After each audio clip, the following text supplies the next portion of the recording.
구약성경 열왕기상 19장입니다.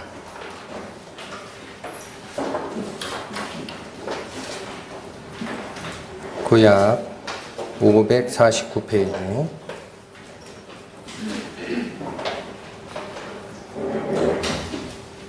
열왕기상 19장 살피겠습니다. 아합이 엘리야의 무릇 행한 일과 그가 어떻게 모든 선지자를 칼로 죽인 것을 이세벨에게 고하니 이세벨이 사자를 엘리야에게 보내어 이르되 내가 내일 이맘때에는 정녕 내 생명으로 저 사람들 중 한 사람의 생명 같게 하리라. 아니하면 신들이 내게 벌 위에 벌을 내림이 마땅하니라 한지라.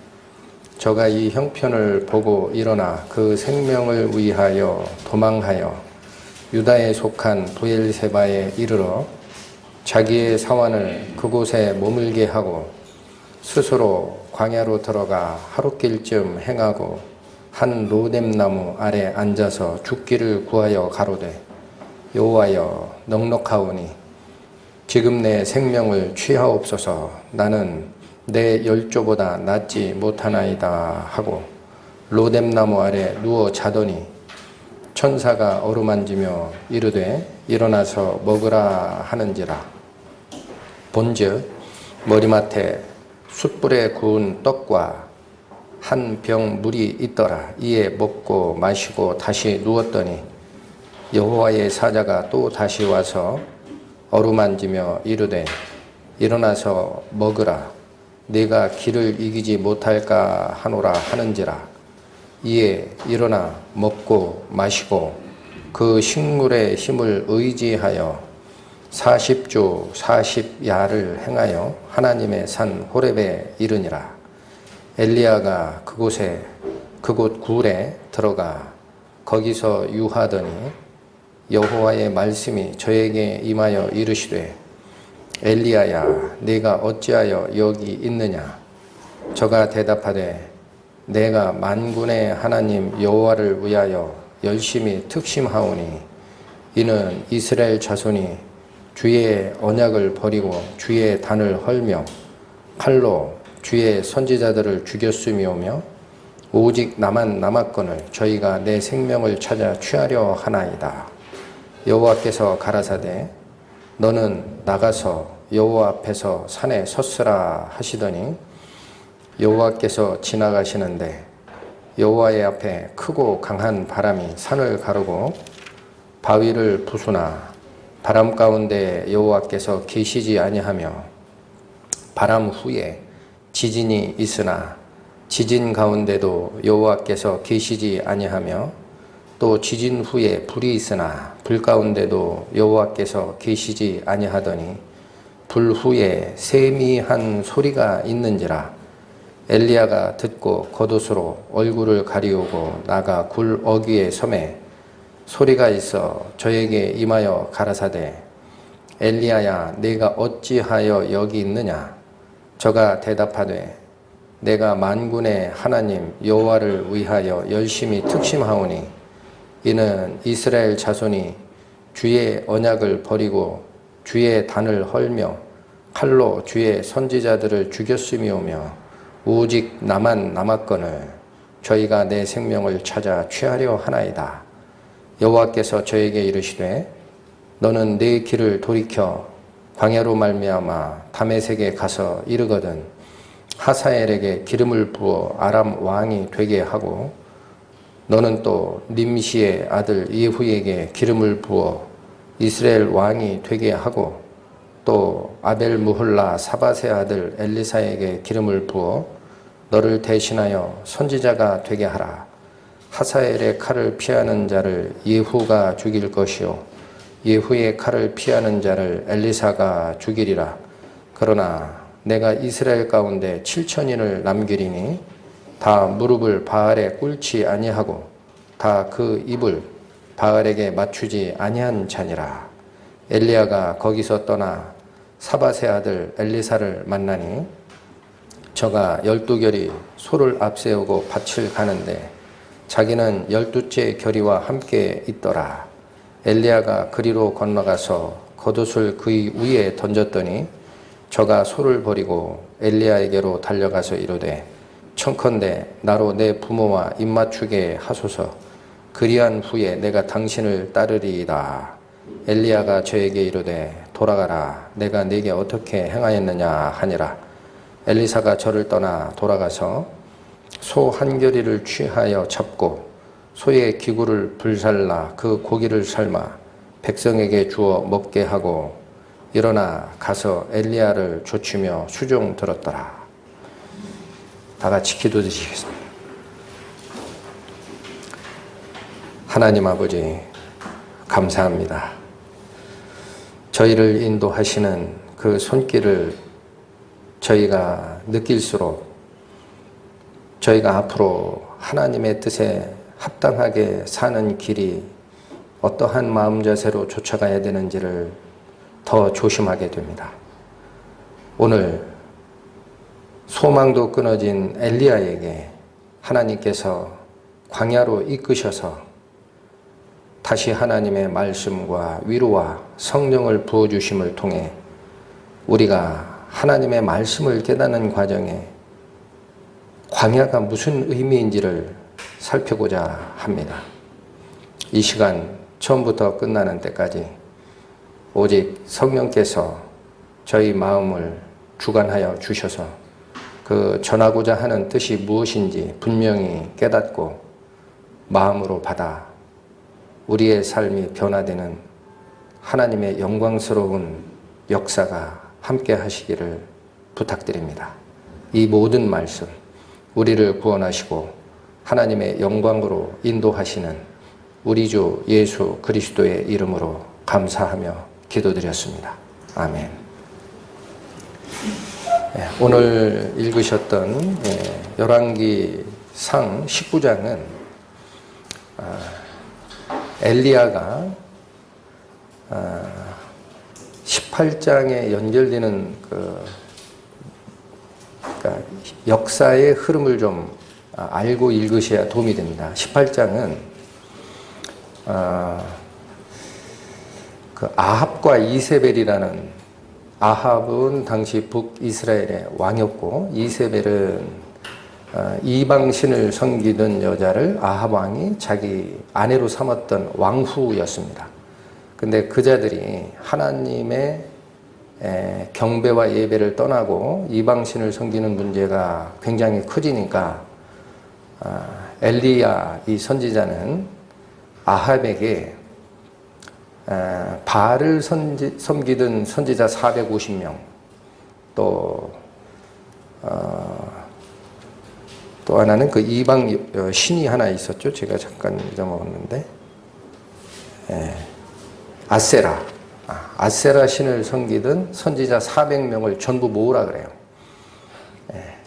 모아서 누가 진정한 신인지 우리 한번 제사를 드려보자 하고 각자 제물을 진열해 놓고 각자 자기 신께 기도하라. 그런데 바알의 선지자 450명이 거의 종일토록 자기 신들에게 부르짖고 또는 나중에 신의 응답이 없으니까 자해까지 했죠. 자기 몸을 칼로 이렇게 자해를 하면서까지 응답을 요청했으나 묵묵부답이었는데 거의 저물 때쯤 엘리야 선지자는 자기가 차려놓은 제단에 장작 위에다가 그 물덩이, 지금으로 얘기하면 바켓스라고 하는데 그걸 뭐라고 하죠? 그걸로 여러 개의 물을 갖다 부으라 그렇게 명하고, 그 얘기는 무슨 얘기예요? 자연적 발화가 되는 상황을 막은 겁니다. 그래서 그 제단 밑에 파놓은 도랑에까지 물이 가득할 정도로 물을 부으라 그렇게 하고 나서 하나님께 기도하면서 하나님께 차려놨던 그 제단에 하늘로부터 불이 내려와 살르고 너희가 이제 누가 참 신인 줄 알았느냐 하고 이스라엘 백성들에게 중간에 머뭇거리지 마라 그렇게 얘기를 하고, 하나님을 쫓는 자는 나를 따르라 하고 바로 잘못된 바알의 저 제사장들을 전부 죽이라 그랬어요. 그 일이 18장에 있었던 겁니다. 그래서 잘못된 신으로 쫓아가게끔 만들던 그 바알의 제사장 450명이 다 참수당하고 난 후에 요 19장이 연결되는 겁니다. 1절에 보시면 아합이 엘리야의 무릇 행한 일과 그가 어떻게 모든 선지자를 칼로 죽인 것을 이세벨에게 고하니, 그 과정에 누가 있었던 거예요? 현장에는 아합 왕이 있었어요. 아합 왕도 본 겁니다. 근데 자기가 섬겼던 바알의 그 제사장들이 다 실패하고 백성들에 의해서 다 참수당하는 모습을 보고 집에 돌아가, 그러니까 왕궁에 돌아가 자기 아내 된 이세벨에게 고한 겁니다. 그랬더니 이세벨이 어떻게 돼요? 이세벨은 하나님의 신이, 하나님이 정녕 우리를 이끌고 가는 신이다, 그렇게 회개를 한 게 아니라 2절에 보면 이세벨이 사자를 엘리야에게 보내어 이르되 내가 내일 이맘때에는 정녕 네 생명으로 저 사람들 중 한 사람의 생명 갖게 하리라. 무슨 소리예요? 바알의 선지자를 다 죽인 것처럼 너도 죽을 거다라는 거예요. 그렇게 하리라. 아니하면 신들이 내게 벌을 내리며 마땅하니라. 아예 그러니까 신께 맹세하면서까지 엘리야 선지자를 잡아 죽이겠다, 이렇게 선포를 하는 모습이 보이죠. 그리고 나서 엘리야가 3절 저가 이 형편을 보고 일어나 그 생명을 위하여 도망했다라고 되어 있어요. 그게 19장의 내용입니다. 그러면 우리가 생각할 것이 18장에서 있었던 하나님의 능력과 엘리야를 통한 성령의 인도하심을 그렇게 직접 눈에 보고 경험했던 엘리야가 19장에 오면은요, 너무나 나약한 자가 됩니다. 이세벨 왕후에 널 잡아 죽일 거야, 내가 신께 맹세하고 넌 끝까지 쫓아가서 죽일 거야, 그 말을 듣는 순간 어떤 상황이 됩니까? 삶의 소망까지 다 끊어지고 광야로 갑니다. 자, 그런데 이제 전체 장을 제가 읽어드렸지만 그때 하나님께서 다시 엘리야를 만나주세요. 그래서 오늘 저희가 살피고 싶은 것은 내가 가장 낮아지고 나의 생명의 위협까지를 느꼈을 그 소망과 삶의 희망이 다 사라지고 나는 이제 죽어도 좋습니다 라고 하는 그 순간에 하나님께서 광야로 이끄시는 과정이 있습니다. 그래서 성도가 살아가는 과정에 광야라는 것이 무엇이냐, 광야가 엘리야에게 준 의미가 무엇이냐, 이런 걸 한번 살피는 게 우리에게 크나큰 교훈이 될 것 같다라는 생각을 하게 됐습니다. 자, 그래서 오늘 본문에 있는 열왕기상 19장의 내용을 살피기 이전에 성도들에게 도대체 광야라는 것은 무슨 의미일까요? 광야. 광야 그럼 먼저 생각하는 게 어떤 광야가 떠오릅니까? 이스라엘 민족을 속박된 애굽에서 인도하여 내신 다음에 하나님께서 광야를 40년을 돌게 하시죠. 여기서부터 신앙생활이 시작되는 겁니다. 애굽으로부터 건져내서 홍해를 가르고 넘어오는 것이 구원이에요. 그게 구약의 예표론적으로 그게 구원입니다. 구원받은 후에 광야에서 신앙생활이 시작되는 건데 그 모습을 보면 가르침이 있을 수 있어요. 그래서 먼저 살필 것은 그 당시 광야의 모습을 설명한 신명기로 갑니다. 신명기 29장 구약 308페이지입니다.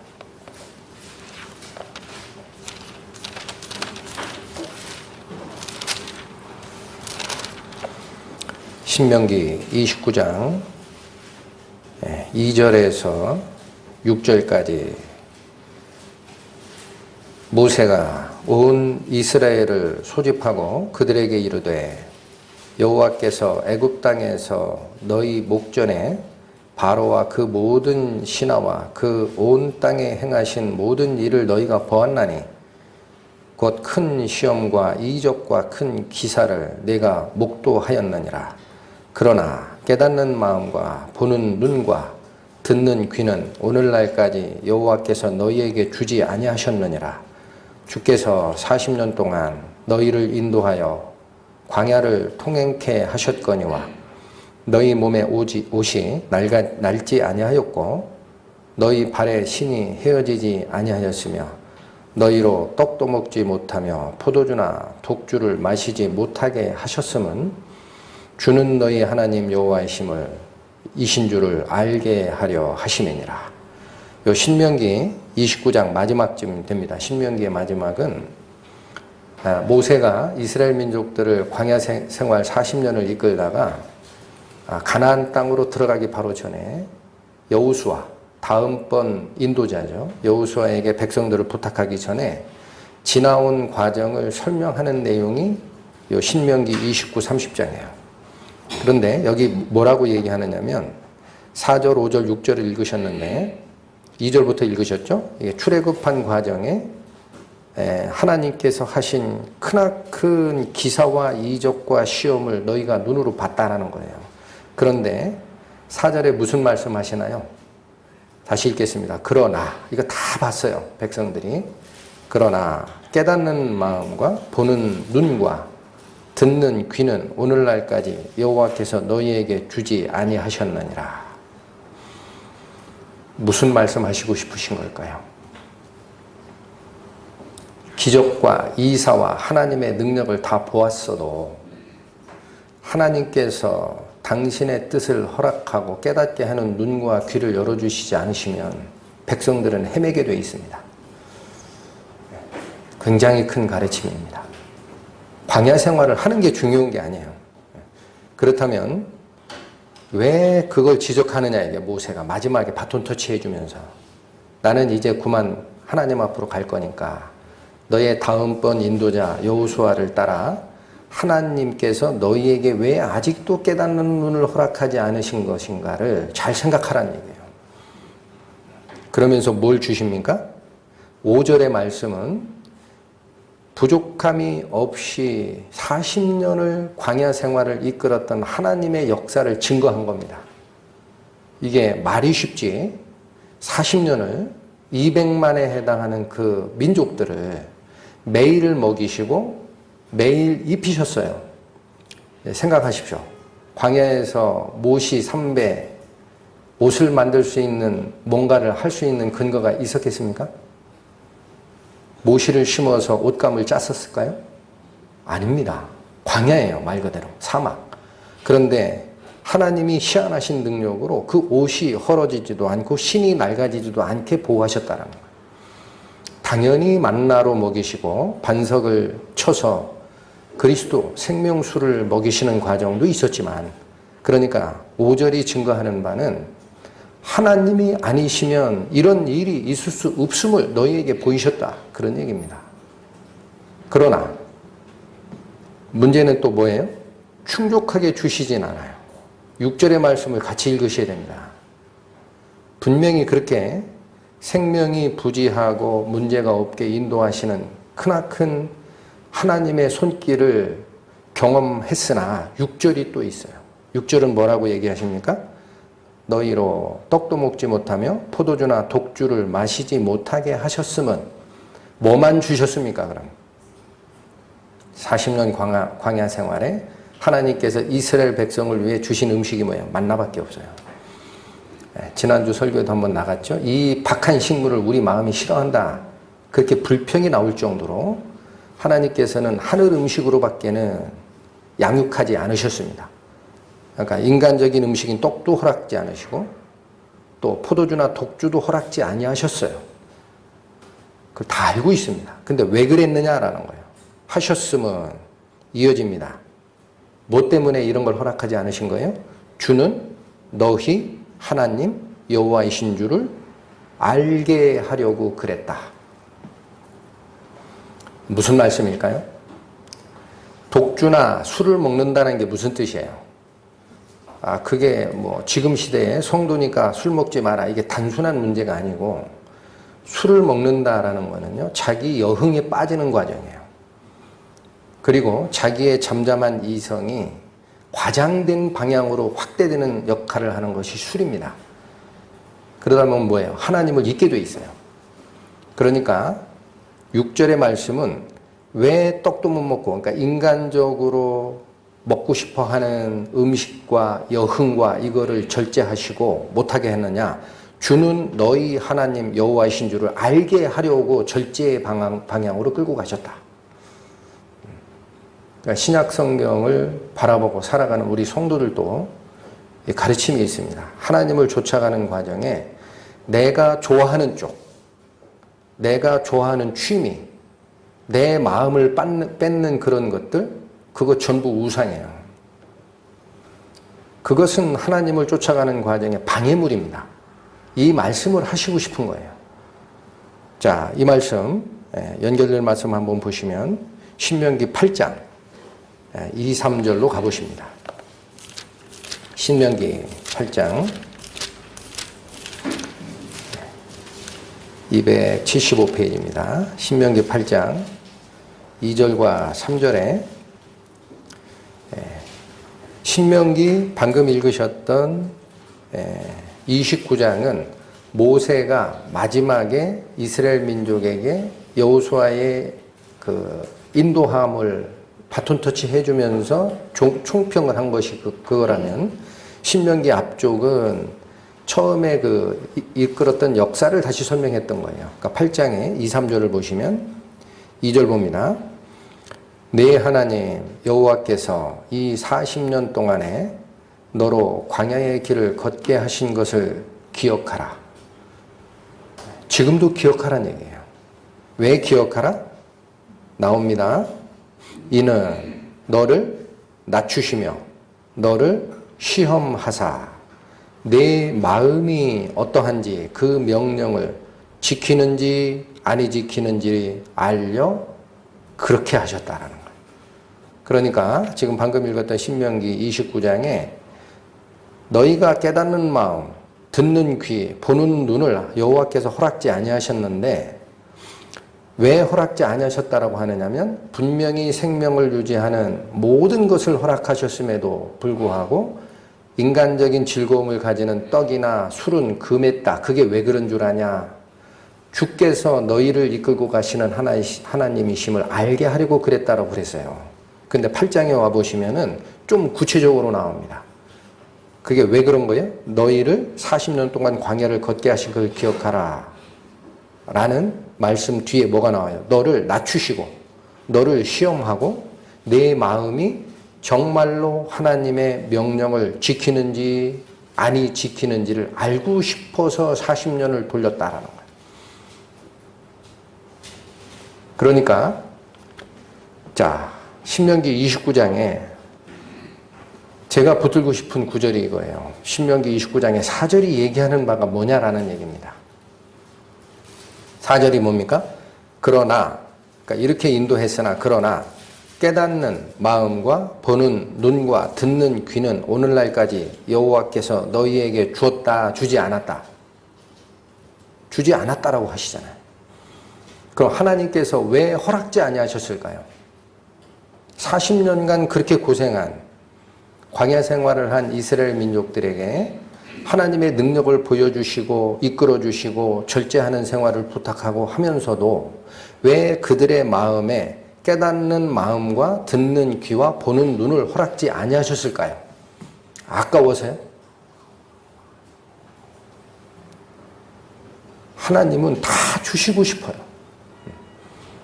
우리가 받을 자세가 되면은요, 얘기 안 하셔도 일부러 퍼주시고 싶은 게 하나님 마음입니다. 근데 이걸 허락지 아니하신 것은 뭐냐?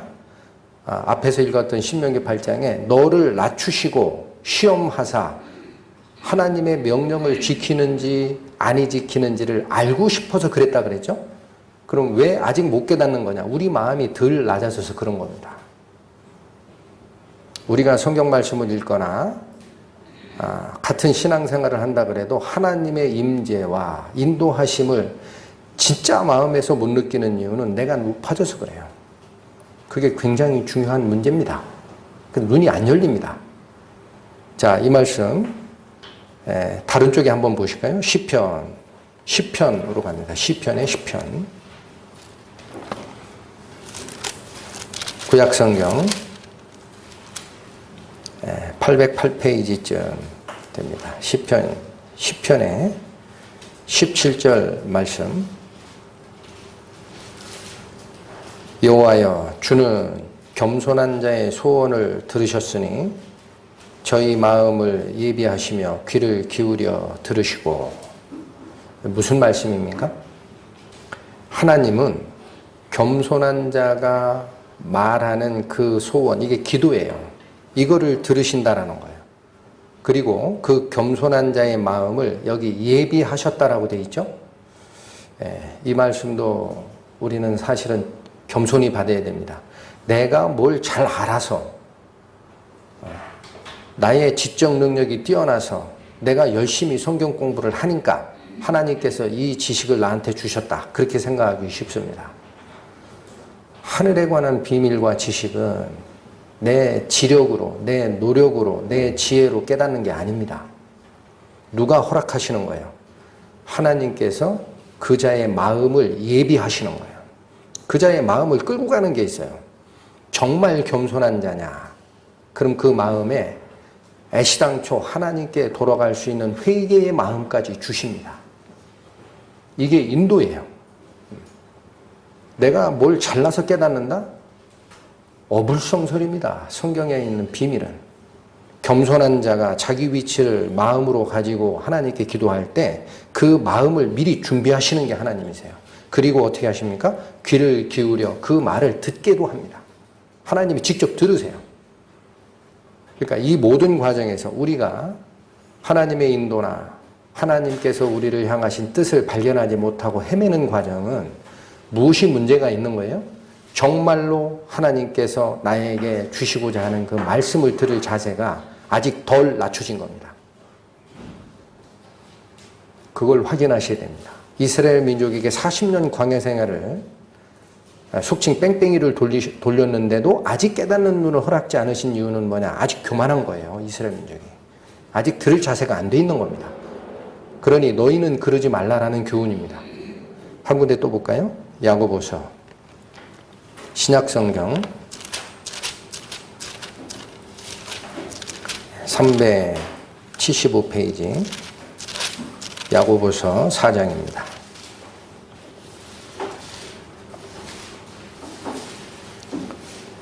6절에서 10절까지.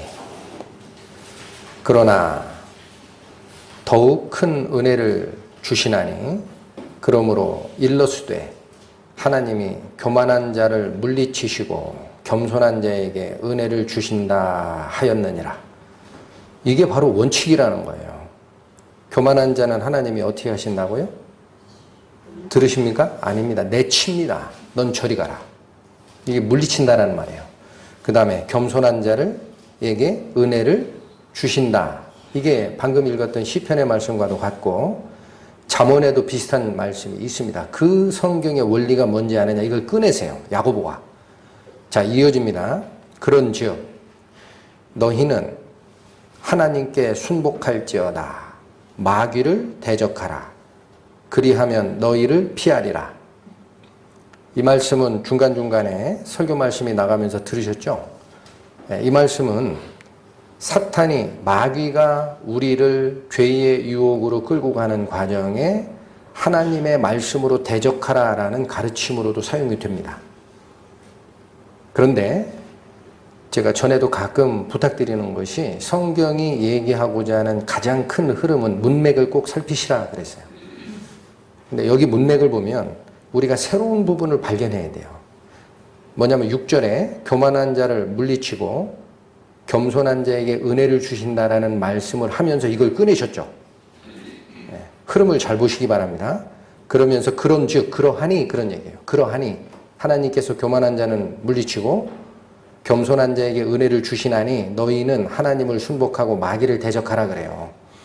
그럼 그 말이 무슨 말입니까? 하나님께 순복하라는 것은 겸손하라라는 거예요. 마귀를 대적하라라는 말은 뭐예요? 교만치 말라라는 거예요. 왜 그 말씀을 쓰실까요? 교만의 원천이 마귀입니다. 놓치시면 안 됩니다. 교만의 근원이 마귀였어요. 루시퍼가 타락하는 과정 기억하시죠? 자기가 빛나는 존재인 줄 알고 자기의 자리를 어디까지 높이려고 교만을 떨었습니까? 북극에 있는 지폐 위에 내 자리를 높이리라 그랬잖아요. 가장 높은 구름에 올라 지극히 높은 자와 내가 비길 것이다. 그 마음을 품은 것이 그게 사탄 마귀입니다. 교만의 압이에요. 그러니까 그거 대적하라라는 말씀을 주십니다.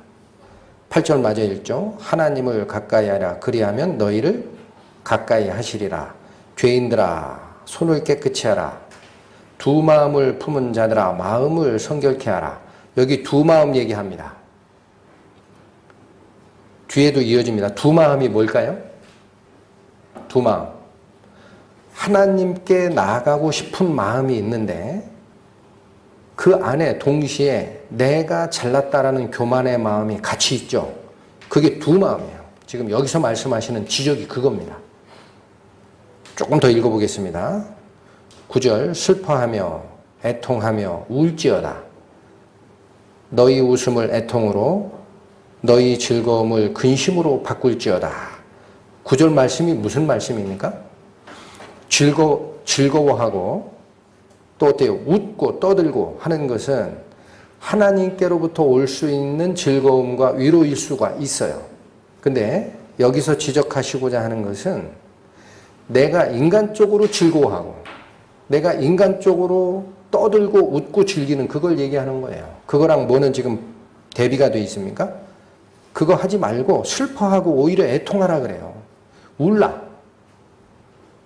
9절 다시 읽어볼게요. 슬퍼하며 애통하며 울지어다. 아니 왜요? 하나님이 우리에게 바라시는 것은 평강과 희락 아닙니까? 왜 슬퍼하고 애통하고 울라 그래요? 그것은 내 인간적으로 가지고 있는 웃음, 즐거움, 그것에 반대의 마음을 가져라 그런 뜻이에요. 이어지는 말씀. 너희의 웃음을 애통으로 너희의 즐거움을 근심으로 바꿀지어다. 바꾸라고 그러죠. 이어지는 말씀이 뭡니까? 10절에 마감을 하십니다. 주 앞에서 낮추라. 그리하면 주께서 너희를 높이시리라. 자, 6절에서 10절 사이에 이 말씀이 다 들어가 있습니다. 그러면 여러분들이 이 문맥을 보고 분명히 잡으실 게 있어요. 하나님께서 겸손한 자에게 은혜를 주시고 교만한 자는 내치신다라고 시작한 이 말씀이 하나님께 순복하고 마귀를 대적하라라는 말씀으로 중간에 바톤을 받으셨고 두 마음 품지 말라라고 얘기를 하시고 웃고 즐겁고 떠들고 그러지 말고 오히려 반대의 마음을 가지라 그래요. 슬퍼하고 애통하라. 그러시고 결론이 10절이 뭐예요? 주 앞에서 낮추란 얘기예요. 그리하면 주께서 너희를 높이시리라. 우리에게 명하시는 게 무슨 마음인지 드러납니까? 이 마음을 깨닫게 하시려고 아까 읽어드렸던 신명기 8장에 너희를 40년간 광야에서 이끌던 하나님을 기억하라. 그렇게 명령하신 겁니다. 왜 그런 줄 아느냐? 이는 첫 번째 뭐 했어요? 읽고 지나가시면 안 됩니다. 40년을 광야를 이끌던 하나님을 기억하라 그랬어요. 신명기 8장에. 그러면서 첫 번째 제시한 게 뭐예요? 이는 너희를 낮추사. 그게 하나님이 원하시는 첫 번째입니다. 낮아져라. 그리고 내 명령을 듣는지 아니 듣는지 너희를 시험하고 알아보고 싶었다. 하나님의 지혜를 내가 깨닫고 하나님의 은혜 속으로 들어가고 싶죠. 반드시 자기를 낮추는 게 먼저입니다. 그것이 내가 하나님의 뭔가를 알고 싶은데 내가 잘나서라는 교만의 마음이 같이 있으면 네 안에 두 마음을 품은 자다라는 거예요. 그러니 돌이켜서 애통하고 슬퍼하라. 하나님 앞에서 너를 낮추라. 그래야면 하나님께서 너희를 높이시리라. 그러니 신명기 29장에 모세가 이스라엘 민족에게 마지막에 얘기한 40년 동안 이렇게 이끌고 왔으나 너희에게 깨닫는 마음과 듣는 귀와 보는 눈은 허락지 아니하셨다라는 본질에 어디에 접근해 있는지를 발견하십니까? 그때 그 민족은 그게 없었던 거예요. 능력을 경험해도 하나님 앞에 자기를 낮추는 게 부족했습니다. 그러니까 하나님이 그래서 안 열어주는 거예요. 핵심이. 자, 그러면 이제 생각하실 것이 처음에 출애굽을 하고 그 민족들을 이끌어 가실 때 광야 생활 40년을 돌리는 과정도 왜 그랬다 그랬어요? 근본 목적은 하나님의 말씀으로 인도하고 싶은데 첫 번째 낮아지기를 원하는 거예요. 하나님이. 그리고 광야로 데리고 와서 왜 광야에서 사람들의 마음을 낮추시고 비우시고 더 이상 소망이 없게 만드시느냐면 그때 가서야 하나님의 가르침이 옵니다. 네, 찾아보겠습니다. 호세아 2장. 구약성경 1285페이지. 호세아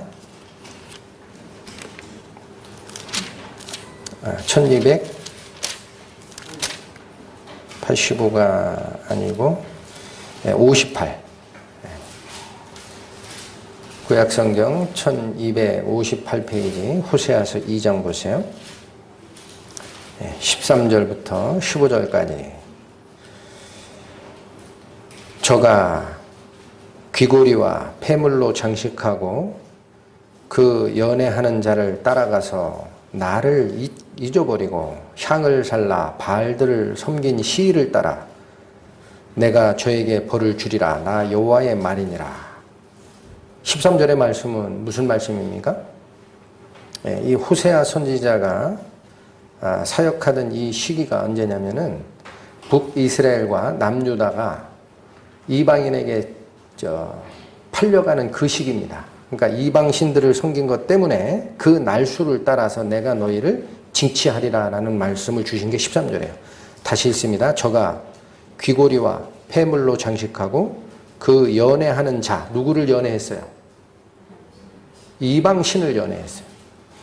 그 연애하는 자를 따라가서 나를 잊어버리고 하나님을 잊어버리고 향을 살라 바알을 섬긴 날짜가 있다라는 거예요. 날짜. 시일이라는 게 그거예요. 그 날짜. 그 날짜를 따라 내가 저에게 벌을 주리라. 나 여호와의 말이니라. 그래서 이방에 포로 잡혀가는 문제가 생긴 건데 14절은 그 뒤의 얘기입니다. 하나님의 목적은 벌을 주시는 데 그치는 게 아니에요. 14절이 중요합니다. 그러므로 내가 저를 계유하여 거친 들로 데리고 가서 말로 위로하고 거기서 비로소 저의 포도원을 저에게 주고 아골 골짜기로 소망의 문을 삼아 주리니 저가 거기서 응대하기를 어렸을 때와 애굽 땅에서 올라오던 날과 같이 하리라. 하나님께서 잘못 가는 이스라엘 민족들에게 징치한 다음에 벌을 주고 끝내는 게 아니라 14절 어디로 끌고 갑니까? 하나님이. 자, 여기 그러므로 내가 저를, 이 저라는 것은 이스라엘 민족을 얘기해요. 하나님의 백성들을 계유라고 돼 있죠. 이게 한자 말인데 사리를 알아듣도록 잘 타이르다라는 뜻입니다. 사리를 잘 알아듣도록 타일러서 그런 얘기예요. 하나님께서 우리의 마음을 잘 타일러서 어디로 데리고 갑니까? 거친 들. 여기가 광야입니다. 광야로 데리고 가서 거기서 비로소 말로 너희에게 위로의 말을 주겠다. 그리고 희한한 말씀이 15절, 16절인데 15절 뭐예요? 거기서 광야에서 비로소 저희의 뭐를 저에게 줘요? 포도원을. 이게 농사 지으신 분은 이게 말이 안 맞죠. 광야에서 어떻게 포도 농사를 짓습니까? 물도 없는데. 이 말은 무슨 뜻이에요? 거기서 바로 하나님의 유업을 너희에게 발견케 하리라라는 거예요. 광야에 가서 너희를 깨우치고 내 말로 너희를 가르쳐서 설득하고 말로 위로하고 이제사 하나님의 상속 유업이 무엇인지 너희에게 깨닫게 하리라. 그때 가서야 뭐를 줘요? 포도원으로 저에게 줍니다. 또한 아골 골짜기로 소망의 문을 삼아 주겠다라고 되어 있어요. 이 말씀은 무슨 말씀입니까? 아골 골짜기가 뭡니까? 아골 골짜기. 자, 여호수아가 인도하는 대로 이스라엘 민족이 요단강을 건너서 여리고성을 점령을 했죠. 그리고 바로 옆에 있는 아이성을 점령을 하려고 할 때에 여리고성 전투에서 하나님이 명한 명령을 어긴 자가 있었습니다. 하나님이 온전히 받으시는 제물로서의 여리고를 원하셨는데 그래서 너희는 그 중에서 무엇도 남겨놓지 말고 다 멸하고 어떤 것도 취하지 말라라는 명령을 주셨어요. 그게 뭐예요? 진멸이라는 거예요. 하나님이 자기의 공의를 나타내실 때 드러나는 죄 있는 것은 절대 살 수 없다라는 진멸이에요. 헤렘. 그걸 명하셨는데 아간이라는 자가 금덩어리랑 은조각이랑 신할산 외투를 숨겨오잖아요. 자기 텐트로. 그게 문제가 돼서 어떤 사건이 일어납니까? 그 옆에 조그만 성 아이성 전투에서 이스라엘이 패합니다. 그 여호수아가 하나님께 기도하니 하나님께서 응답을 주셔요. 너희 중에 바로 내가 명한 이것을 어겨서 너희 민족 전체를 벌받게 하는 자가 있다. 그래서 지파별로 내 앞으로 나오라 했더니 점점 어느 지파가 선택되고 어느 반열이 선택되고 결국 아간이 선택이 돼요. 고하라. 뭐라고 얘기해요? 여호수아의 말에 아간이 제가 사실은 금덩어리 하나랑 은조각 하나랑 신할산 외투가 너무 이뻐서 취하였나이다. 하나님이 어떻게 진노를 끝내십니까? 아간과 그를 따르던 자를 따로 세우라 하고 돌로 쳐서 죽여요. 돌무더기가 쌓인 그곳이 아골 골짜기입니다. 하나님이 그 징치하신 거예요. 잘못 가는 성도들을.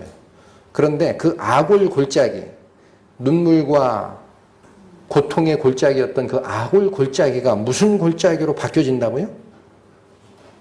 15절 거기서 비로소 저의 포도원을 저에게 주고 아골 골짜기로 소망의 문을 삼아주리니 그 교훈이 앞서 행하는 하나님을 따라가는 우리 성도들에게 이제는 소망의 골짜기가 되는 거예요.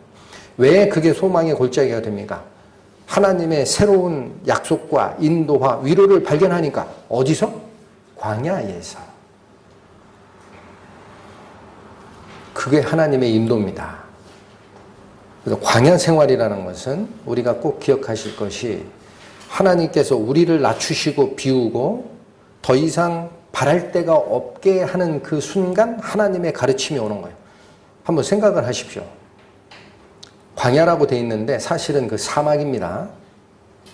오늘 본문의 말씀 열왕기상 19장에 보시면 엘리야가 며칠을 걸어가요. 사막길을. 다시 볼까요? 다시 가십니다.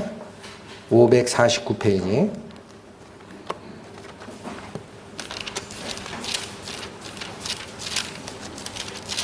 열왕기상 19장 이제 본문으로 돌아가실 건데 8절 보세요. 이에 일어나 먹고 마시고 그 식물의 힘을 의지하여 40주 40야를 걸어가서 하나님의 산 호렙에 이르니라. 광야길을 밤낮을 걸어가는 길이 있어요. 그러면 생각하세요. 40일을 밤낮으로 걸었으면 몇 킬로나 걸었을 것 같습니까? 네? 밤낮으로 걸면 통상 군인이 하루밤 하루낮을 자지 않고 걸으면은 저도 훈련 받을 때 기억으로만 50km에서 60km를 걷습니다. 그럼 10일을 걸으면 얼마예요? 500, 600km. 40일을 걸으면 한 2,000, 3,000km를 걸은 거예요. 그걸 계속 직선으로 걸었는지는 몰라요. 그러니까 그거 전체가 사막인데 그런 망망 아무것도 없고 물도 없고 나무도 없고 사는 짐승도 보기가 힘든 그 사막에 홀로 있다 생각하십시오. 뭐를 의지하겠습니까? 죽음밖에 더 보이겠습니까? 아, 내가 그래도 옛날에 축구의 황제였는데 혹시 그런 생각할까요? 아, 내가 세상 살 때는 컴퓨터에 대해서는 대가였는데 우리 회사에서 나 아니면 그거 처리할 사람 없었는데 내가 사막에서 굶어 죽네. 내가 잘난 거 생각할까요? 어찌하면 내가 살 수 있습니까? 하고 가장 낮아질까요? 그걸 바라시는 게 광야입니다. 거기 가서야 하나님의 말씀이 우리를 인도하고 타이르시고 그제서야 뭐를 허락하세요? 포도원을 너에게 허락하고 너희가 당했던 아골 골짜기의 그 슬픔을 소망의 골짜기로 바꿔주겠다. 그게 하나님의 약속입니다. 그렇다면 지금 이 열왕기상 이제 19장을 설명을 드릴 거예요. 엘리야가 앞뒤 관계를 제가 잠깐 설명을 드렸죠. 18장까지는 그 누구도 경험하지 못했던 성령의 역사와 능력을 친히 경험한 게 엘리야입니다. 바알의 선지자 450명과 대결하던 때를 빼고도요. 18장 후반에 보면 엘리야가 원래 비가 오지 않기를 3년 동안 비가 오지 않기를 기도했었어요. 그대로 들어주십니다. 그리고 그 바알 제사장들과의 대결에서 승리를 거두고 바알의 제사장들을 전부 참소하는 그 사건이 끝난 다음에 엘리야가 뭐라고 하느냐. 자, 이제 약속된 3년이 지났으니 하나님의 비 소식이 있어요. 그렇게 얘기합니다. 그리고 아합 왕 보고 산에 올라가서 보세요. 그래요. 했더니 비가 옵니다. 실제로 저 끝에서 구름이 일어나나이다 하니까 엘리야가 뭐라고 그래요. 아합 왕에게 주는 빨리 마차를 타고 궁으로 돌아가세요. 그래요. 엄청난 비가 옵니다. 오고 있습니다. 그러면서 엘리야는 어때요? 뒤에 출발하는데 자기 허리를 동이고 달려가는데 마차를 타고 간 아합을 앞질렀어요. 얼마나 빨리 달리는지. 누구 힘입니까? 하나님의 힘입니다. 그런 성령의 역사와 능력을 친히 경험한 엘리야가 이세벨이 네가 우리의 제사장들을 죽였냐? 너도 똑같이 죽일 거야 라는 그 위협, 그 한마디에 어떤 모습으로 꼬꾸라지는 게 보입니까? 산 소망이 끊어져요. 맞죠? 이게 뭐예요? 이게 바로 하나님을 잊는 순간, 나를 보는 순간 그렇게 되는 거예요. 그래서 열왕기상 요 19장에서 광야가 무엇이냐 라고 질문을 던졌을 때 믿음의 선진들은 첫 번째 이렇게 얘기합니다. 나의 연약함을 깨닫고 하나님을 붙드는 곳이 광야다. 어디에 나타납니까? 자, 1절 4절 보시죠. 아까 읽었지만 열왕기상 19장 1절에서 4절. 아합이 엘리야의 무릇 행한 일과 그가 어떻게 모든 선지자를 칼로 죽인 것을 이세벨에게 고하니 이세벨이 사자를 엘리야에게 보내어 이르되 내가 내일 이맘때에는 정령 네 생명으로 저 사람들 중 한 사람의 생명 같게 하리라. 아니하면 신들이 내게 벌 위에 벌을 내리며 마땅하니라 한지라. 저가 이 형편을 보고 일어나 그 생명을 위하여 도망하여 유다에 속한 브엘세바에 이르러 자기의 사환을 그곳에 머물게 하고 4절 스스로 광야에 들어가 하룻길쯤 행하고 한 로뎀나무 아래 앉아서 죽기를 구하여 가로되 여호와여 넉넉하오니 지금 내 생명을 취하옵소서. 나는 내 열조보다 낫지 못하나이다. 아합이 어느 상태로 떨어져요? 이세벨이 너 죽일 거야 라는 말 한마디에 그 형편을 보고 자기 생명을 부지하려고 도망가요. 그러면서 하나님께 무슨 말씀합니까? 4절 스스로 광야로 들어가 하룻길쯤 행한 다음에 로뎀나무 앉아 알아서 뭐를 구했습니까? 제 생명 취하십시오 하나님. 저 살 만큼 살았습니다. 더 이상 여한도 없네요. 그 얘기한 거예요. 그렇죠? 그러니 방금 전까지 성령의 충만함과 하나님의 능력으로 인도받던 그 선지자 엘리야는 어디로 갔습니까? 나를 비우는 거예요. 내가 한없이 낮아지는데 여기서는 이 엘리야는 하나님을 붙들 힘도 없었어요. 문맥을 보시면. 그래서 누가 붙으십니까? 하나님이 친히 붙들어 주세요. 포기 안 하십니다. 5절에서 7절이 그 말씀입니다. 보시겠습니다. 로뎀나무 아래 누워 자더니 이제 모든 게 기진해서 쓰러져 자요. 지쳐서. 자더니 천사가 어루만지며 이르되 일어나서 먹으라. 하나님이 천사를 보내십니다. 위로하십니다. 먹어야 된다. 기운 내라. 아직도 기운을 못 차렸어요. 6절 본즉 머리맡에 숯불에 구운 떡과 한 병 물이 있더라. 이에 먹고 마시고 다시 누웠더니 아직도 기운 못 차려요. 7절 여호와의 사자가 또다시 와서 어루만지며 이르되 일어나서 먹으라. 내가 길을 이기지 못할까 하노라 하는지라. 뭐를 예비하시는 겁니까? 40일 40 밤을 걸어가야 할 길이 있는 거예요. 하나님을 만나러. 하나님께서 친히 붙으시는 거예요. 기운 없어 쓰러져 탈진하고 있는 엘리야를 천사를 보내셔서 음식을 주시고 깨우시고 두 번이나 어루만지시잖아요. 자, 이 모습이 뭐냐? 바로 우리도 좀 기억해야 됩니다. 엘리야만 이렇게 하나님이 챙기십니까?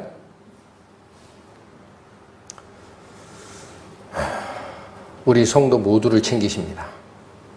그 믿음이 없으면 신앙생활 못해요. 저는 지금 기억하는 게 있어요. 시편 120편에 보면 다는 암송을 못하는데 내가 산을 향하여 눈을 들리라 그렇게 시작합니다. 나의 도움이 어디로부터 올고 나의 도움이 천지를 지으신 여호와에게서로다 그렇게 얘기합니다. 우리가 뭐를 바라는 거예요? 하나님의 도움을 바라는 거예요. 근데 그분은 어떻게 되느냐? 여호와께서 나를 지키시되 졸지도 아니하시고 지키신다 그렇게 되어 있어요. 하나님은 주무시는 분이 아니에요. 어떻게 생각하면 참 피곤하신 분인 것 같아. 지구 생각하세요. 지구. 한국에 있는 성도들이 기도할 때 하나님이 들으십니까? 안 들으십니까? 들으실 거예요. 근데 반대편에 있는 미국에 있는 성도는 자죠. 그런데 반대로 미국에 있는 성도가 또 기도해요. 한국에 있는 성도는 자요. 하나님은 주무세요? 안 주무세요? 못 주무시고 안 주무십니다. 다 들어야 되니까. 얘기해. 다 들어줄게. 내가 졸지 않고 너를 지킬 거야. 이 약속이 똑같은 거예요. 엘리야에 대한 약속과. 믿으십니까? 끝까지 붙으시는 하나님이 있어요. 넘어지실 때. 자, 그리고 나서 믿음의 선지자들은 또 얘기합니다. 열왕기상 19장에 엘리야에게 나타난 광야의 의미가 자, 첫 번째가 뭐라고 그랬어요?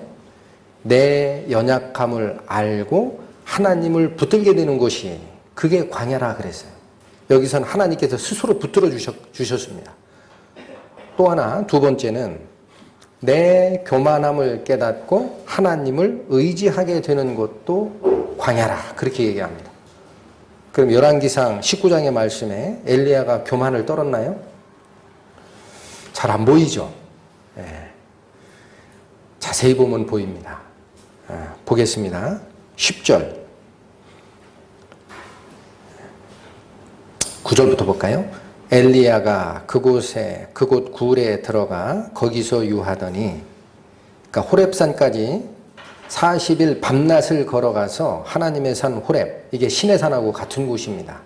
거기 굴 속에 들어가서 거하니까 하나님이 말씀하시기를 엘리야가 그곳에 굴에 들어가 거기에 유하더니 여호와의 말씀이 저에게 임하여 이르시되 엘리야야 네가 어찌하여 여기 있느냐 물었어요. 이제는 하나님이 질문이 들어가는 겁니다. 너 왜 그러냐? 너 왜 여기 있어? 답변이 10절입니다. 저가 대답하되 내가 만군의 하나님 여호와를 위하여 열심히 특심하오니 그렇죠. 목숨까지 내놓고 대항을 했었죠. 이는 이스라엘 자손이 주의 언약을 버리고 주의 단을 헐며 칼로 주의 선지자들을 죽였음이오며 이방신 섬기느라 하나님을 쫓아가던 선지자들 다 죽이는 일이 아합과 이세벨, 특히 이세벨이 한 짓이에요. 그러니 내가 하나님을 향한 열심히 특심하오니 그들과 대항하고 바알의 선지자 450명을 처단하고 이런 일 했지 않습니까? 라는 얘기를 한 겁니다. 근데 이어지는 말이 뭐예요? 오직 나만 남았건을 저희가 내 생명을 찾아 취하려 하나이다. 자, 이 상태에서 왜 엘리야가 절망하고 하나님께 부르짖었는지가 살짝 드러납니다. 엘리야는 뭐라고 얘기해요? 아무도 없다라는 거예요. 하나님을 쫓아가는 선지자 다 죽었고요. 이세벨이 싹 죽였고요. 제가 그나마 마지막까지 남아서 대항하고 하나님의 향한 열심을 가지고 이 일을 했으나 그 이세벨이라는 그 악녀가 마지막에 나까지 잡아 죽이려고 쫓아오니 나밖에 없습니다. 이제는 어떻게 합니까? 그런 얘기를 한 겁니다. 한 번 더 나옵니다. 나중에 하나님께서 실제 임하시고 나서 또 나옵니다. 14절에 저가 대답하되 내가 만군의 하나님 여호와를 위하여 열심히 특심하오니 이는 이스라엘 자손이 주의 언약을 버리고 주의 단을 헐며 칼로 주의 선지자들을 죽였사오며 죽였음이오며 오직 나만 남았거늘 저희가 내 생명을 찾아 취하려 하나이다. 엘리야가 가진 생각은 뭡니까? 아무도 없다는 거예요. 이제 하나님 편 아무도 없어요. 사람 쪽에 저밖에 없어요. 그런 얘기 하는 거예요. 그러니 제가 어디로 의지합니까? 도망갈 수밖에. 그 얘기를 한 건데 하나님은 무슨 답변을 주셨을까요? 하나님은 18절 보세요. 18절 갑니다. 그러나 내가 이스라엘 가운데 7,000인을 남기리니 다 무릎을 바알에 꿇지 아니하고 다 그 일에 입을 바알에 맞추지 아니한 자니라. 하나님은 엘리야만 남기셨습니까? 이방신 섬기지 않는 숨어있는 7천의 하나님을 쫓아가는 백성을 하나님이 보호하고 계십니다. 엘리야가 이걸 모르는 겁니다.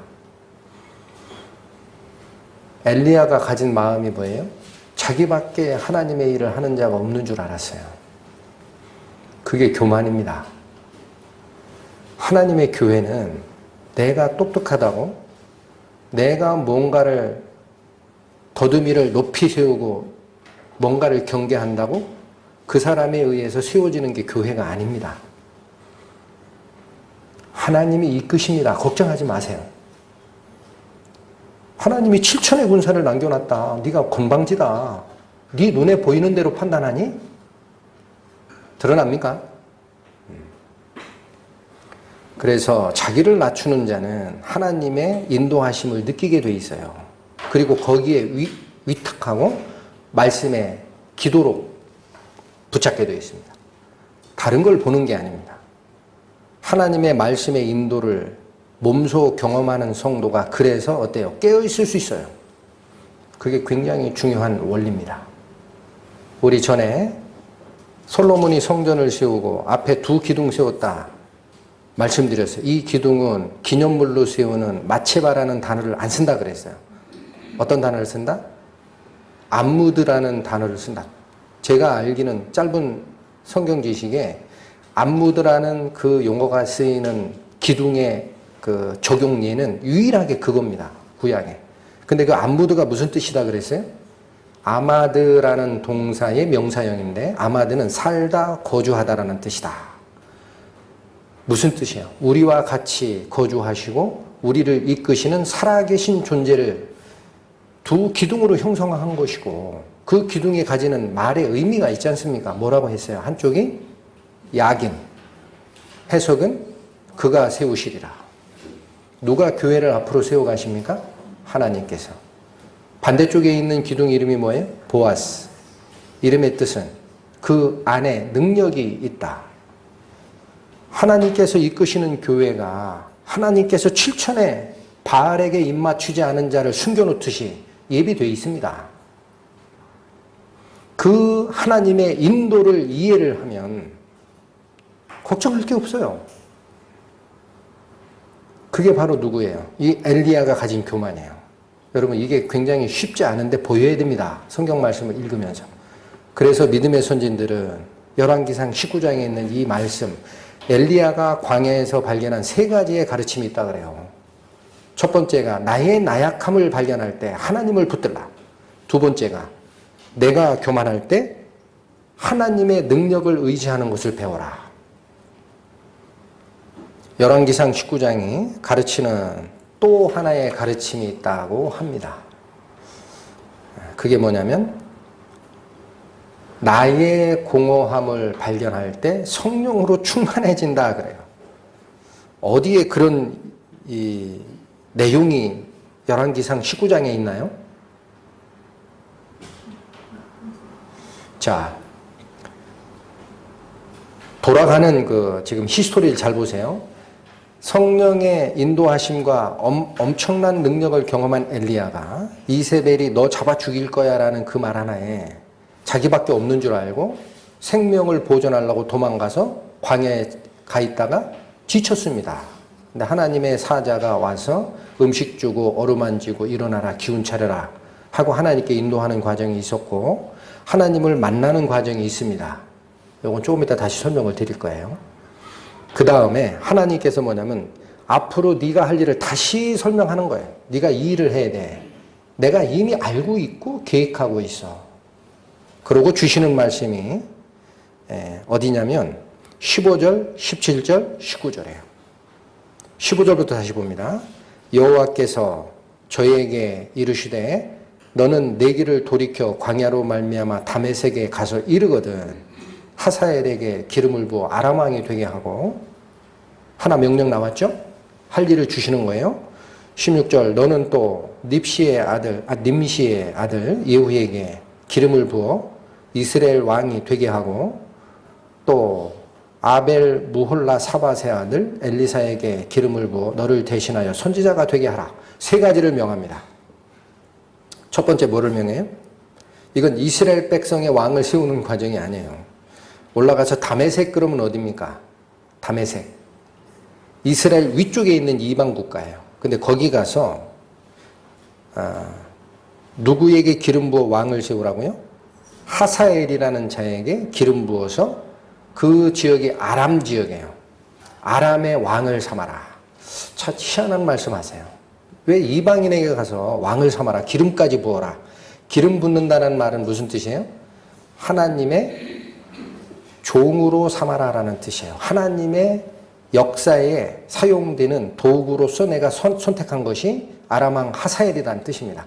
내가 걔를 통해 할 일이 있다. 그 기름 부어서 하나를 삼고 또 하나는 거기 예후가 나옵니다.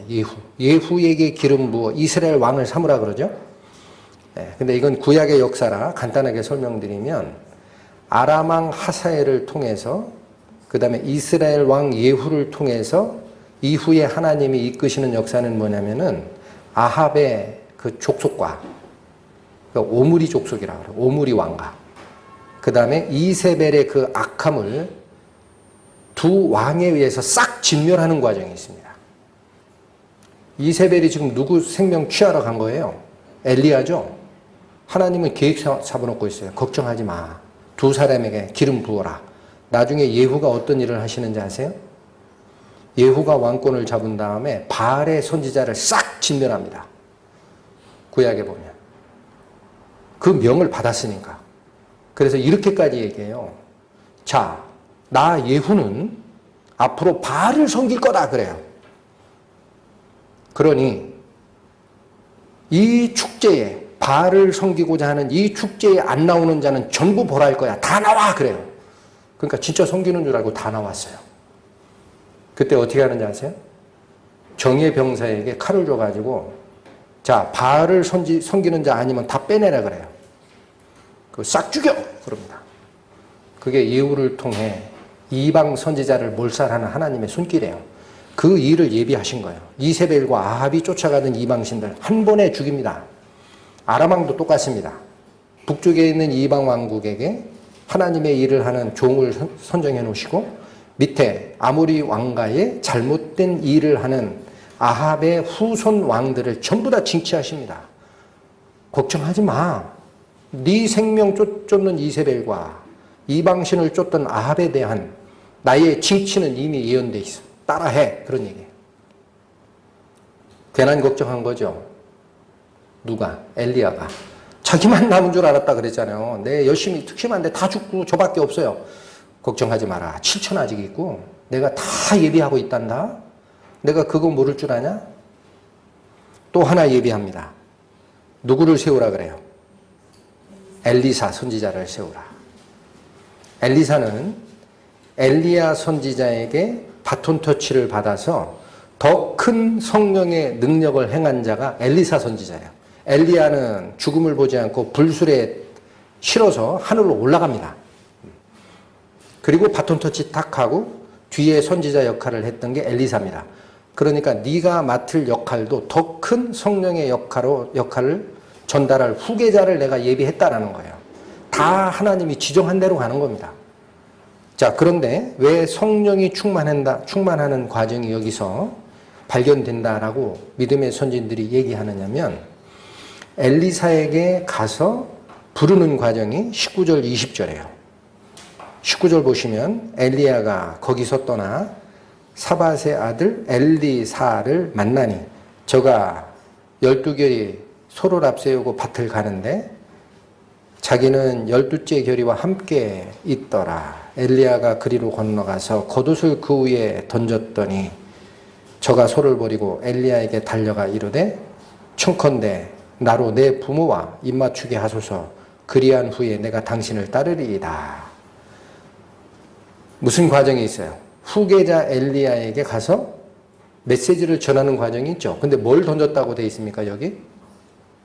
겉옷을 던졌다 그래요. 근데 이게 이제 시간이 없어 자세히는 못 살피는데 엘리사도 참 특이한 사람이에요. 12결이 소라는 것은요. 2마리가 끄는 게 한 결입니다. 그러니까 이게 굉장히 부잣집이에요. 요 2마리가 끄는 그 소가 12개가 있어요. 그러니까 소는 총 몇 개? 24마리. 근데 마지막 12결의째는 엘리사가 직접 소를 몰고 있는 거예요. 밭갈이 하고 있어요. 소장농이 아니죠. 그러니까 부자입니다. 그리고 농사 짓고 있는데 엘리야가 겉옷을 딱 던지는 순간 다 포기하고 엘리야를 쫓습니다. 다만 뭐만 청해요? 내가 가서 우리 아버지께 고별 인사만 드리고 오겠습니다. 하고 모든 생업을 포기하고 쫓는 모습이 보이는데 이게 바로 말씀을 받은 자가 다 포기하고 하나님을 쫓는 과정인데 그건 더 이상 설명드리기가 그렇고 왜 겉옷을 던졌다라고 되어 있습니까? 19절에 그렇게 되어 있죠. 다시 읽을까요? 엘리야가 거기서 떠나 사밧의 아들 엘리사를 만나니 저가 12결의 소를 앞세우고 밭을 가는데 자기는 12째 결의와 함께 있더라. 엘리야가 그리로 건너가서 겉옷을 그 위에 던졌더니 저가 소를 버리고 엘리야에게 오는지라. 그렇죠. 겉옷이 의미하는 바가 뭡니까? 이건 상징적인 겁니다. 성경적으로 선지자의 지위와 그 역할이 그의 겉옷에 있다 그래요. 그래서 겉옷을 넘겨주는 그 과정은 바로 나의 역할, 나에게 부어진 성령의 역사를 너에게 전달할 거니 받을 것이냐. 사인입니다. 이 겉옷이 실제로 언제 엘리사에게 넘어갑니까? 볼까요? 여기 잠깐 잡으시고 열왕기하 구약 562페이지입니다.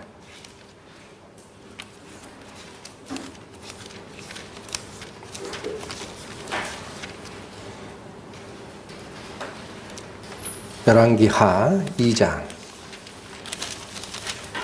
여기 가보시면 이때는 엘리야가 승천을 해요.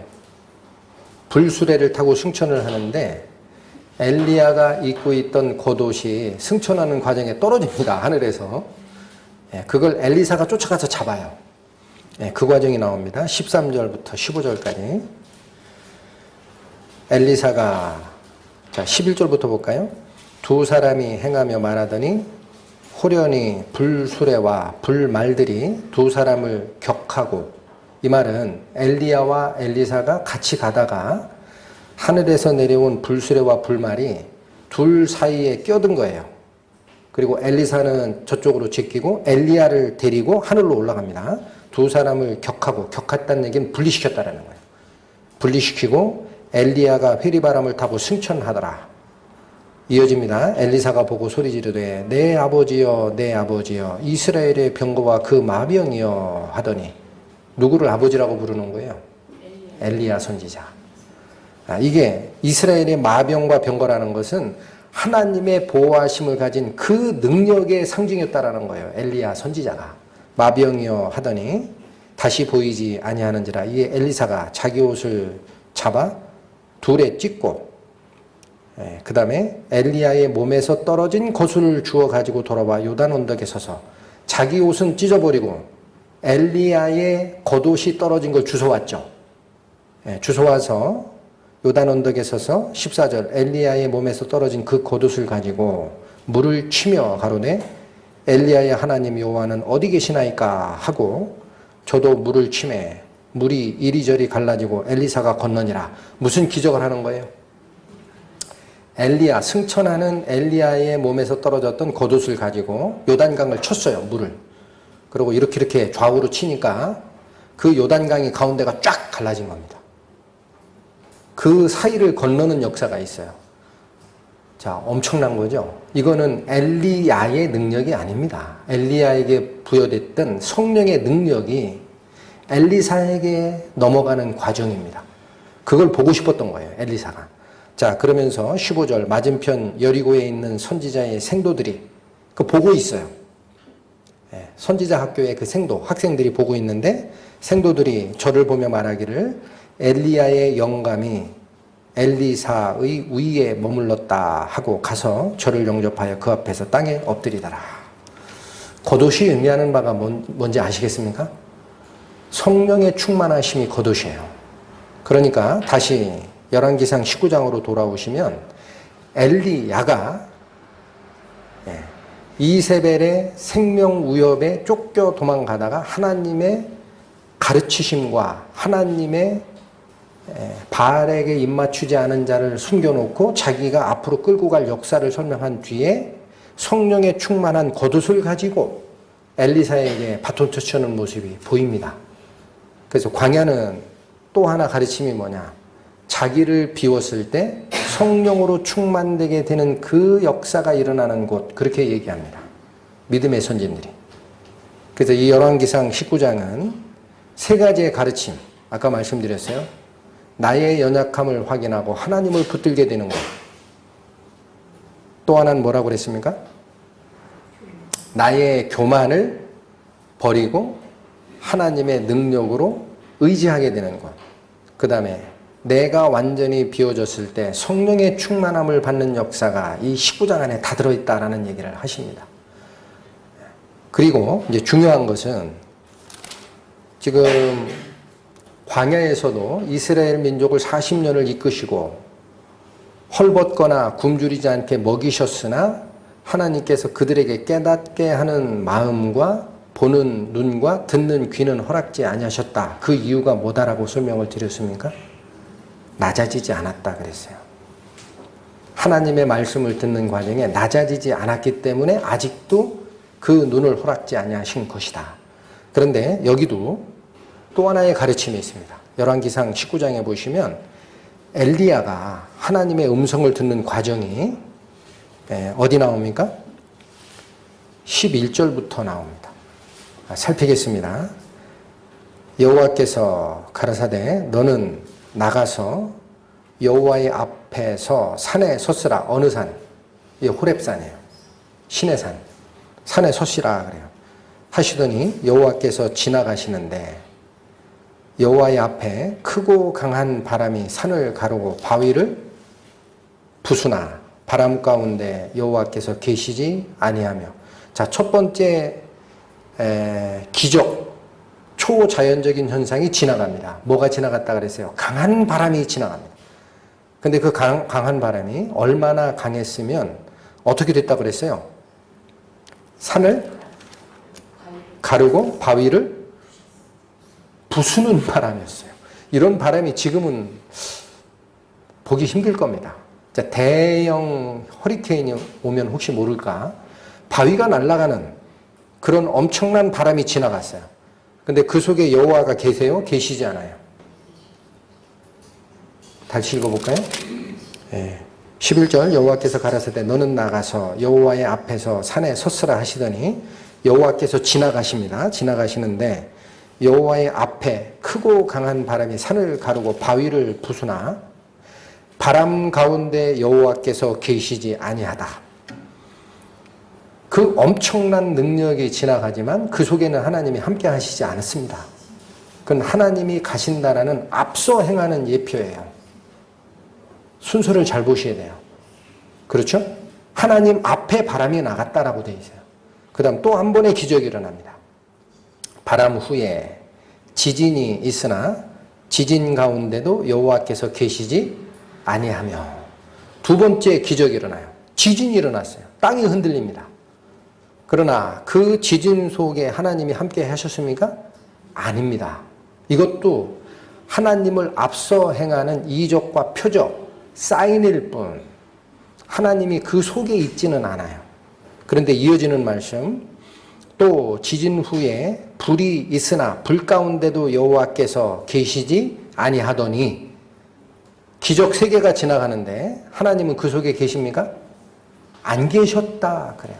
그 속에는 함께 하시지 않으셨다. 그리고 나오는 말씀이 불 후에 세미한 소리가 있는지라 엘리야가 듣고 겉옷으로 얼굴을 가리우고 나가 굴 어귀에 섬에 소리가 있어 저에게 임하여 가라사대 엘리야야 네가 어찌하여 여기 섰느냐. 다시 하나님의 음성이 들려요. 근데 어디서 들립니까? 엄청난 초자연적인 기적의 행함 속에 있질 않으시고 그게 지나간 다음에 들릴 듯 말 듯한 세미한 소리가 하나가 들리더라. 하나님의 음성은 이렇게 들리는 겁니다. 성도들에게. 요란하게 오는 게 아니에요. 어떻게 오신다고요? 내가 아주 낮아지고 내가 조용한 마음 상태가 되고 정말 하나님의 말씀을 듣기를 원합니다. 무슨 말씀이든 주십시오라는 그 갈급함이 있을 때 아주 작은 소리로 들립니다. 양심의 소리이기 때문에 이 속에서부터 올라오는 소리가 있어요. 특히나 매번 성경 말씀으로 양육을 받은 자는 하나님이 그 성경 말씀이 생각나게 하시면서 밑에서부터 답변을 주십니다. 이게 세미한 말이에요. 그때 대하는 태도가 이겁니다. 13절 엘리야가 듣고 겉옷으로 얼굴을 가리웠다. 무슨 말인가요? 하나님의 음성을 들을 때 대하는 태도가 여기 나타난다 그래요. 겉옷으로 얼굴을 가렸다는 것은 물론 하나님이 영광스러운 분이시기 때문에 보면 죽습니다. 모세가 십계명을 받을 때도 시나산에 올라가서 하나님이 명한 게 있어요. 너는 뒤돌아 서 있으라 그래요. 나를 보고 산 자가 없다. 그런데 여기는 그 영광스러운 하나님을 보는 게 아니라 세미한 음성을 듣는 과정인데 불도 지나간 뒤에요. 그 음성을 듣는 과정인데 그러니까 겉옷으로 얼굴을 가리웠다라고 되어 있죠. 이게 무슨 뜻일까요? 이사야 6장 찾아보시겠습니다. 이사야 6장.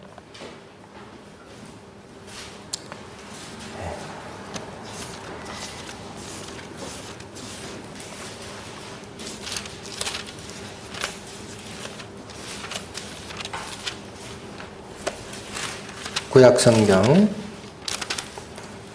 973페이지 이사야 6장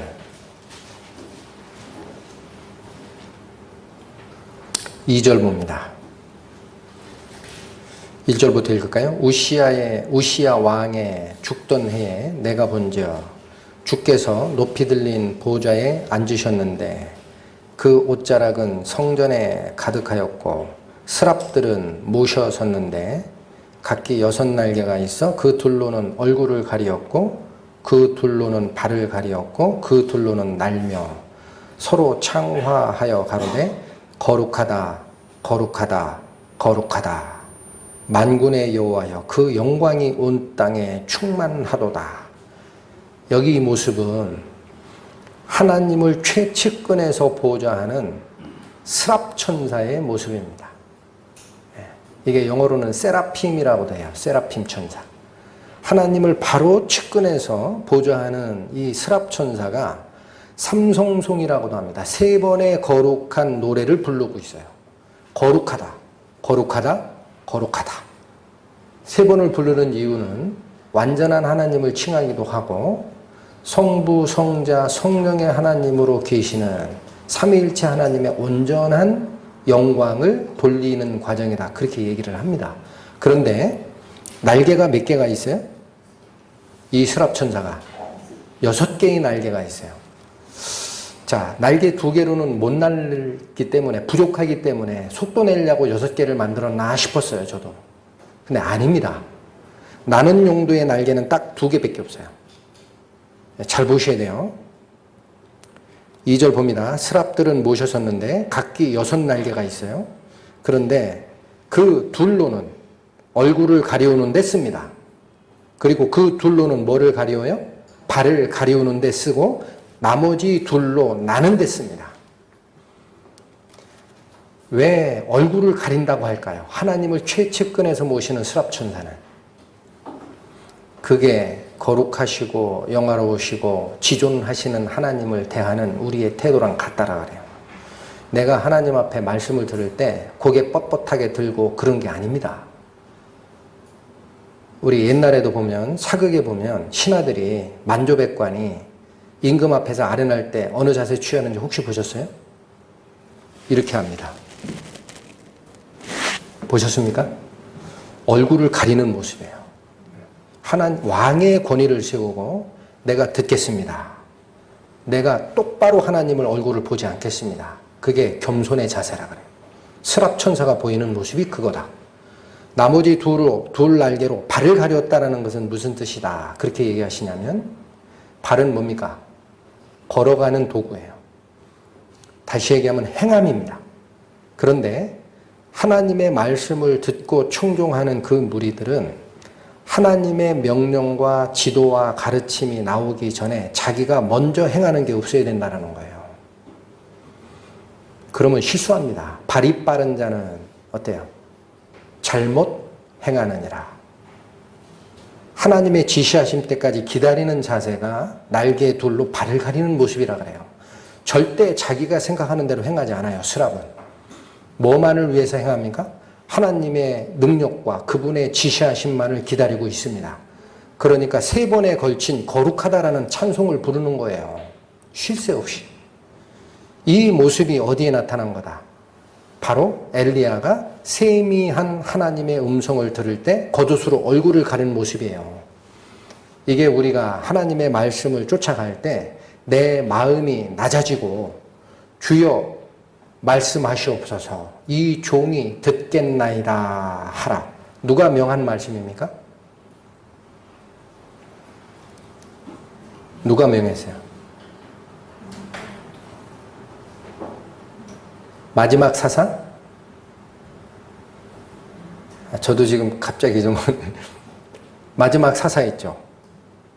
네. 그 마지막 사사가 사무엘 선지자 어려서부터 나시린으로 바쳤잖아요. 그 사무엘 선지자가 어려서부터 성전을 섬기는 일에 임합니다. 그래서 밤에 촛불 꺼지지 않게 하느라 성전에서 자고 있는데 갑자기 사무엘아 사무엘아 이 소리가 들리니까 이제 생각났어요. 엘리 제사장. 엘리 제사장이 쪼르륵 쫓아가잖아요. 부르셨나이까 했더니 아니다. 다시 가서 누웠더니 또 들려요. 사무엘아 사무엘아. 또 쫓아가요. 또 부르셨습니까? 아니야. 3번을 하니까 엘리 제사장이 느꼈어요. 얘가 지금 무슨 말을 성소에서 듣고 있네. 그래서 부탁하는 말이 뭐야? 다시 그 소리가 들리거든 이렇게 답변하거라. 주여 말씀하시옵소서 이 종이 듣겠나이다. 그렇게 대답해라.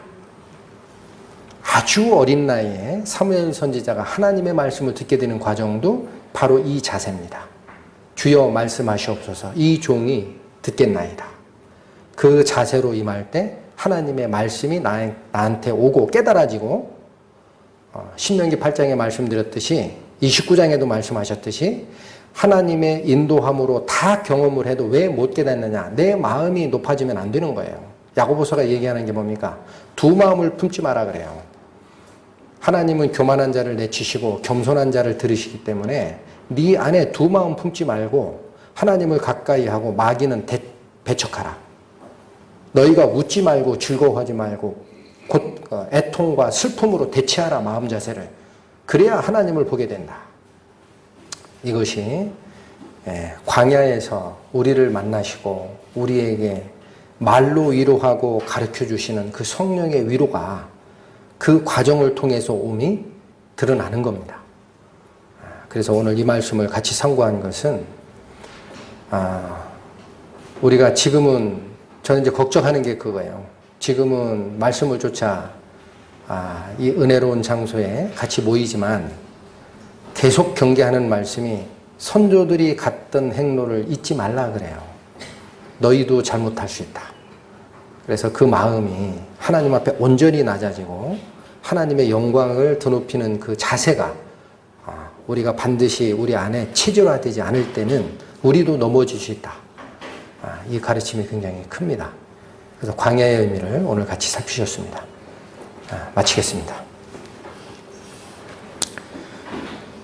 하나님 아버지 감사합니다. 하나님의 무한한 능력과 성령의 인도함을 경험했던 엘리야 선지자마저도 하나님을 잊어버렸을 때 자신의 나약함과 좌절 속에 빠졌지만 다시 하나님의 어루만지심과 인도하심에 따라 새로운 힘을 얻고 갈 방향을 확인하였습니다. 저희를 인도하시는 하나님을 향한 저희의 마음이 중간에 저희 사이에 있는 각종 힘듦과 인내를 요구하는 그런 상황 하에서도 흔들리지 말게 하여 주시고 각자 자기의 마음을 낮추어 하나님께서 인도하시고자 하는 광야의 가르침을 온전히 쫓아가는 저희가 될 수 있도록 은혜를 더하여 주실 것을 구합니다.